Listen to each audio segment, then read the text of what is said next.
It's time for the Phil Ferguson Show, only on Secular Media Network.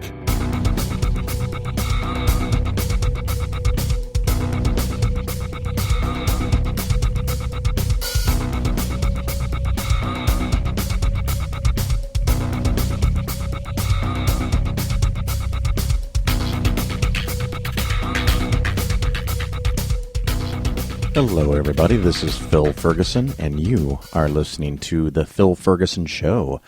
This is show number 180, and a little later in the show, we are going to have an interview with a student who is in the Secular Student Alliance, and she is going to talk about her experience in her local university and what the SSA means to her. And, of course, we'll talk about it in the interview. I want you to go donate to the Secular Student Alliance on my personal Facebook page, and the Facebook page for the show is a link to the SSA where I am going to do a match. So if my listeners can donate $500 in total, I will match that with another $500. So this is our chance to do something to help out. I've had people ask in the past, Phil, how can I donate to your show? How can I sign up for Patreon? I don't have any of those things. I'm doing all right. This is my living to do this show and my business. I'm doing okay. I don't need a few bucks from you. What the SSA does, they do need a few bucks from you. So go donate $25, $50, or a couple $100 or thousands of dollars if you want. But if you guys can all collectively get to the special link that I've created and donate $500, I will match that $500. So this is a chance for the Phil Ferguson Show, I can't say my own damn name, Phil Ferguson Show listeners to go, and the link will be on my personal Facebook page and the Facebook page for the show itself.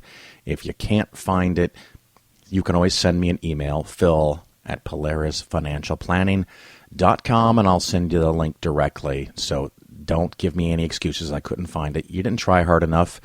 They're helping to change the world. So, listen for that interview a little later on, and please go and donate. Other fun things we're going to do today, we're going to talk about market predictions, and we are also going to talk about simple IRAs. A lot of people know about IRAs and Roth IRAs and 401ks, but one of the listeners pointed out that I have not talked about simple IRAs. So we're going to do that a little later on, too. Kind of a funny thing. I have, most of my friends on Facebook, and most of the people I know in my normal life are pretty liberal, leaning non-religious, leaning democratic, but it's always nice to hear different opinions.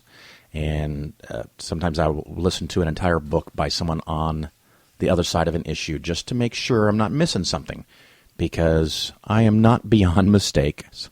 I make them all the time. And one of the things that I find most troubling on either side of any given argument is when people are way too confident. What is it? The Dunning-Kruger effect. When you're too confident in what you think you know and you can start making predictions, you are going to be more likely to be wrong. So we're going to talk about that a little bit.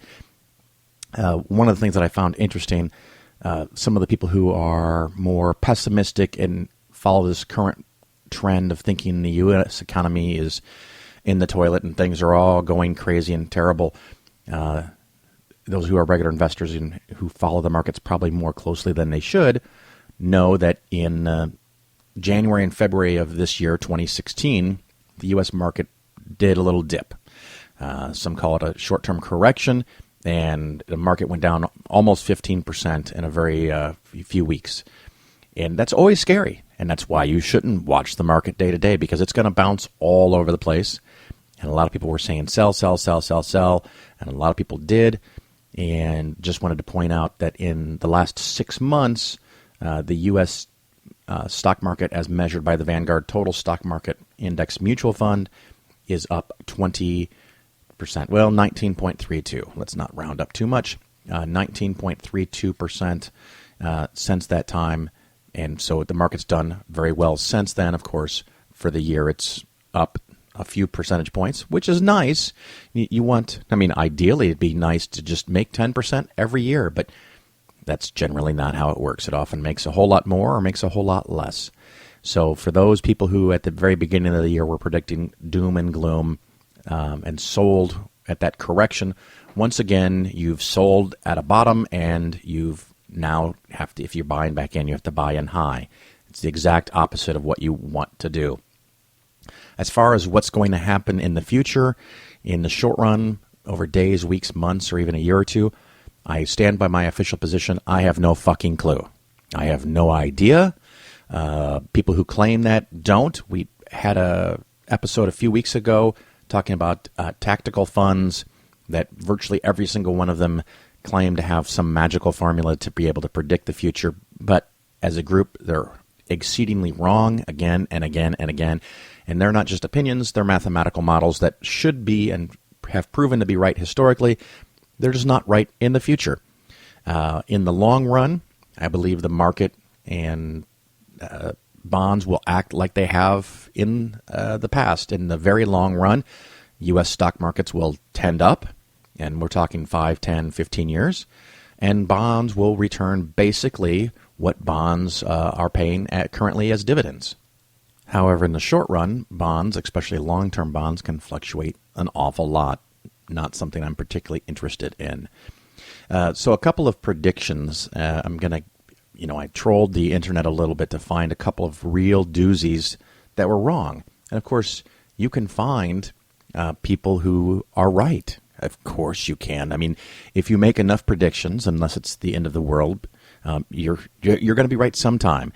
We have this prediction by a New York University economist professor, and I'm not sure if I'm going to say the name right because I've never heard it, so I'm just reading it.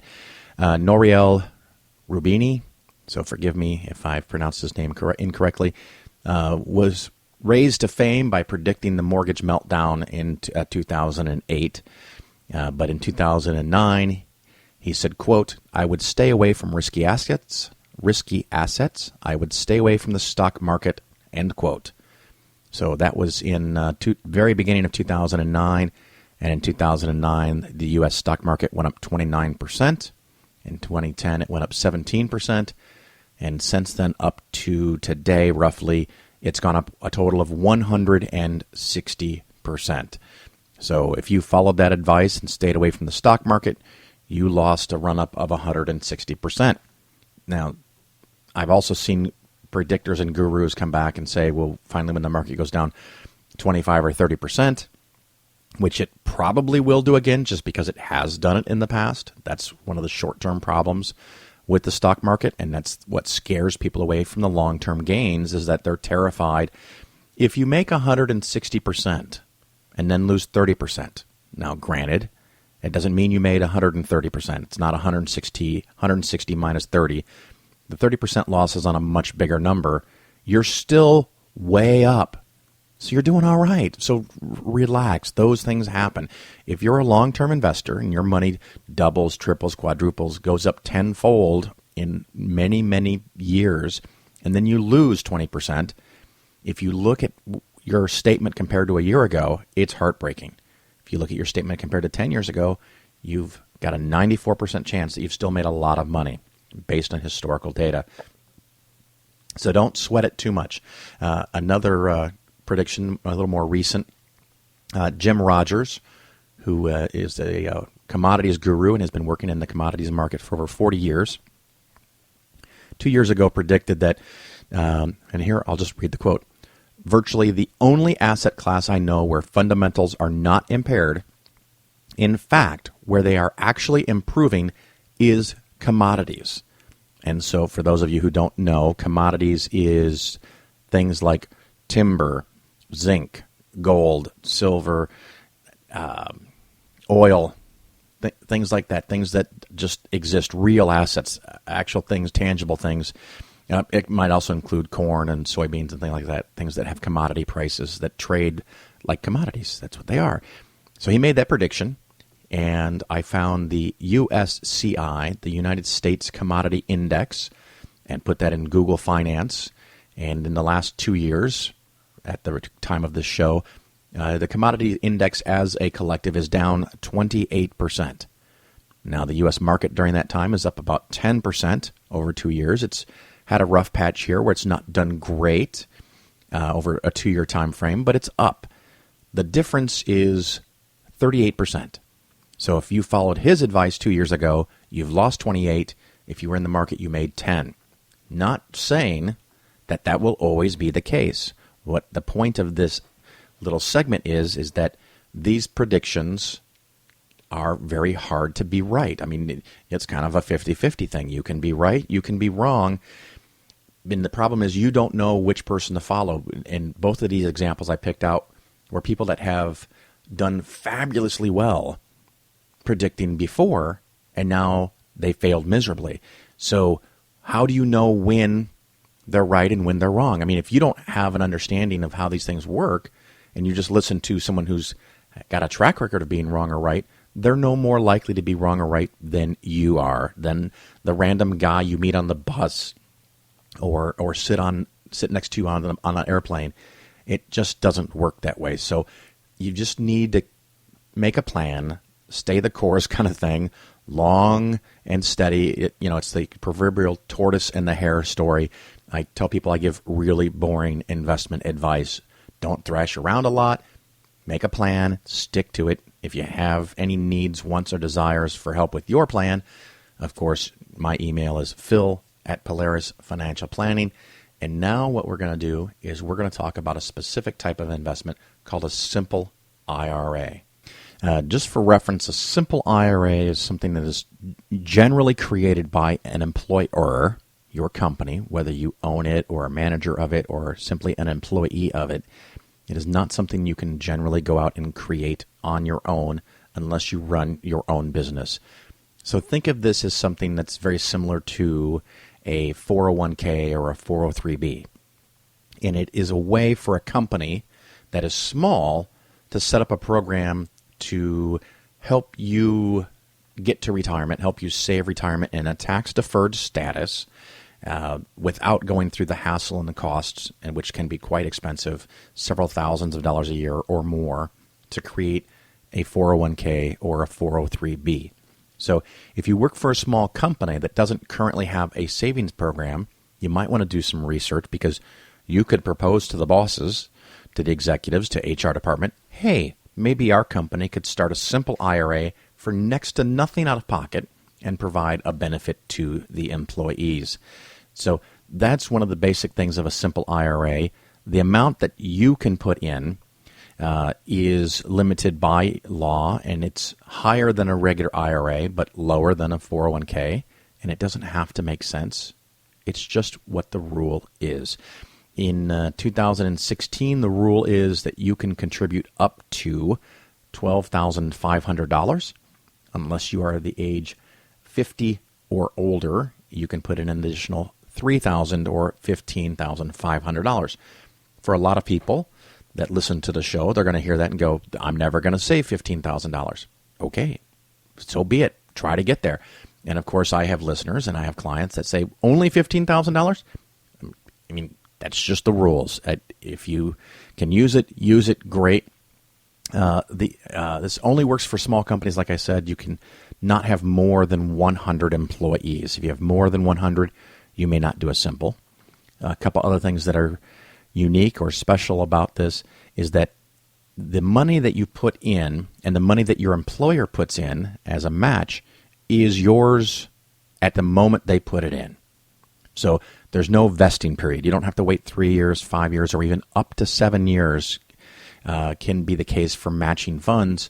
The moment the money goes in, it's yours. It belongs to you. It's in your name. There is no vesting schedule. And the employer has basically two options outlined in law, and they can either do a 3% match, dollar for dollar, up to the first 3%, or they can do a flat 2% regardless of whether you match or not. So those are the two options for the plan. One nice thing about a simple IRA for you, if you have one and your company set one up, what sometimes companies don't even know this, and I recently met with a local company here in Illinois that has a simple, and they wanted to know if I could roll over all the accounts. You don't have to roll over all the accounts. The account is yours as the investor. It's not the company. It's not like a 401k.